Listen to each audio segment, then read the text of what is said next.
Hi all, நான் serious.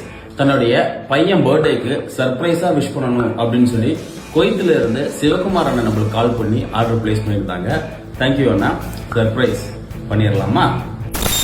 Sivakumar நம்மள்ட்ட order place பண்ணும்போது நம்மளோட காம்போ பேக்கேஜ் பிளஸ் வந்து எக்ஸ்ட்ரா ஒரு காஃபி மக் ஆட் பண்ணிங்க. நம்ம பொண்ணுக்கும் அதுக்கு அடுத்த நாள் தான் பர்த்டே வருது, சோ அதை ஆட் பண்ணி தம்பிட்டு கொடுக்கும்போதே கொடுத்துருங்க அப்படின்னு சொல்லியிருந்தாங்க. இந்த சர்ப்ரைஸ் கிஃப்ட் எங்க கொடுக்கணும் அப்படின்னா, தம்பி வந்து சென்னையில விஐடி காலேஜ்ல படிச்சிட்டு இருக்காப்ல, அங்க போய் சர்ப்ரைஸா கொடுக்கணும் அப்படின்னு சொல்லியிருந்தனால நம்ம ஃபர்ஸ்ட் டைமா ஒரு காலேஜ்ல போய் சர்ப்ரைஸ் பண்ண கிளம்புறோம் அப்படிங்கறனால என் ஃப்ரெண்டை நான் கூட கூப்பிட்டுட்டேன். சென்னையில போய் இறங்கிட்டு என்னுடைய ஃப்ரெண்டை மீட் பண்ணோம். நான் குவைத்துல ஒர்க் பண்ணிட்டு இருக்கும்போது நானும் அவர் தான் ரொம்ப க்ளோஸா சுத்திட்டே இருப்போம். ஃப்ரெண்டுக்கு இன்ட்ரோடியூஸ் பண்ணி வச்சுட்டு கிளம்பிட்டோம். நேர் போய் தான் கேக் பர்ச்சேஸ் பண்ணுவோம் இல்லையா, அதே மாதிரி போய் கேக்லாம் பர்ச்சேஸ் பண்ணிட்டு அவங்க சர்ப்ரைஸ் பண்ணோம். தம்பி பயங்கர சர்ப்ரைஸ் ஆயிட்டாப்ல. அம்மாவும் கால் பண்ணியிருந்தாங்க, தம்பி நானும் உங்களோட வரேன், ஆனா ஒரு இடத்துல நின்னுக்கிறேன் அப்படின்னு சொல்லியிருந்தாங்க.